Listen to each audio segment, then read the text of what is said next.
సూ from so cinema కన్నడలో block buster. మరి తెలుగులో ఎలా ఆడుతుంది? డౌటే అక్కర్లేదు, తెలుగులో కూడా ఈ సినిమా బాగా ఆడుతుంది. సినిమా చూశాను, ఎక్సలెంట్ గా ఉంది మూవీ. ఆల్రెడీ తెలుగు ఆడియన్స్ అందరికీ కూడా ఈ కన్నడ బ్లాక్ బస్టర్ కనెక్ట్ అయిపోయింది. ఎందుకు కనెక్ట్ అయింది, దానికి కారణాలేంటో ఈ వీడియోలో మనం చర్చించుకుందాం.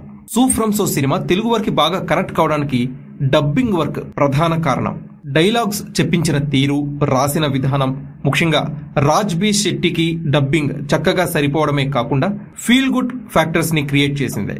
వేష భాషలు, ఎన్విరాన్మెంట్ చూస్తే కన్నడ వాసన కొట్టొచ్చినట్టు కనిపించిన డబ్బింగ్ వర్క్ కారణంగా పక్కాగా తెలుగు సినిమాని చూస్తున్నామా అనే మూడ్ నైతే క్రియేట్ చేయడం ఈ సినిమా సక్సెస్ కి ప్రధాన కారణం అవుతుంది.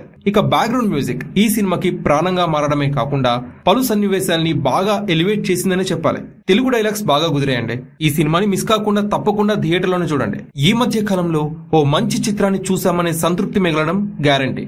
ఇక ఈ సినిమా గురించి మరింత విశ్లేషించుకున్నట్టయితే సెకండ్ హాఫ్ లో స్వామీజీ పాత్రతో కొంతమేరకు సినిమాని రాజ్ బి శెట్టి భుజాన వేసుకుంటే ప్రీ క్లైమాక్స్ నుంచి గుండెని తట్టిలేపే భావోద్వేగాలు సినిమాని మరో రేంజ్ కి తీసుకెళ్లిపోతాయి.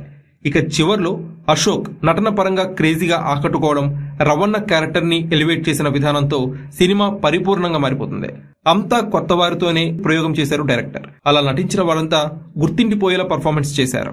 షెనీల్ గౌతమ్, ప్రకాష్ కే తుమినాడ్, దీపక్ రై పనాజే కూడా చాలా బాగా నటించారు. కథ పరంగా చూస్తే సూ ఫ్రమ్ సో గొప్పగా చెప్పుకోవడానికి ఏమనిపించదు. చాలా సింపుల్ స్టోరీ. అందమైన గ్రామీణ ప్రాంతంలోని ప్రజల అమాయకత్వం, నిజాయితీతో కూడిన సన్నివేశాలు, గ్రామంలో ఉండే ఆచారాలతో ఈ సినిమా సరదాగా సాగిపోతుంది. ఈ సినిమా చూసేంతసేపు మన మైండ్ కి పెద్దగా పని చెప్పాల్సిన అవసరం లేదు. హాయిగా రిలాక్స్డ్ గా థియేటర్ లో కూర్చోవచ్చు. కథలోని సన్నివేశాలు, పాత్రలను మనసుని తాకుతూనే ఉంటాయి, భావోద్వేగానికి గురిచేస్తూ ఉంటాయి. ముఖ్యంగా రాజ్ బి శెట్టి అదే మన స్వామీజీ ఎంట్రీతో సెకండ్ హాఫ్ హిలీరియస్ గా ఉండబోతుంది అనే హింట్ అయితే దొరికిపోతుంది ఫస్ట్ హాఫ్ లోనే. అయితే ఈ సినిమాలో మేజర్ మైనస్ పాయింట్స్ ఏమీ లేవు, కానీ కాస్త లాగ్ గా అనిపించింది. అది ఎక్కడంటే ఫస్ట్ హాఫ్ లో బావ క్యారెక్టర్ లెంత్ ఎక్కువగా ఉండడం వల్ల లాగ్ ఉందనే ఫీలింగ్ అయితే నాకు కలిగిందండి. కన్నడలో వర్కౌట్ అవచ్చేమో, కానీ తెలుగు ప్రేక్షకులకు మాత్రం కొంత సహనానికి పరీక్షలనే ఆ పాత్ర అనిపిస్తుంది. సో వ్యూయర్స్, మీరు చూసారా సూ ఫ్రమ్ సో సినిమా? మీకు ఎలా అనిపించింది? కామెంట్ సెక్షన్ లో పంచుకోండి.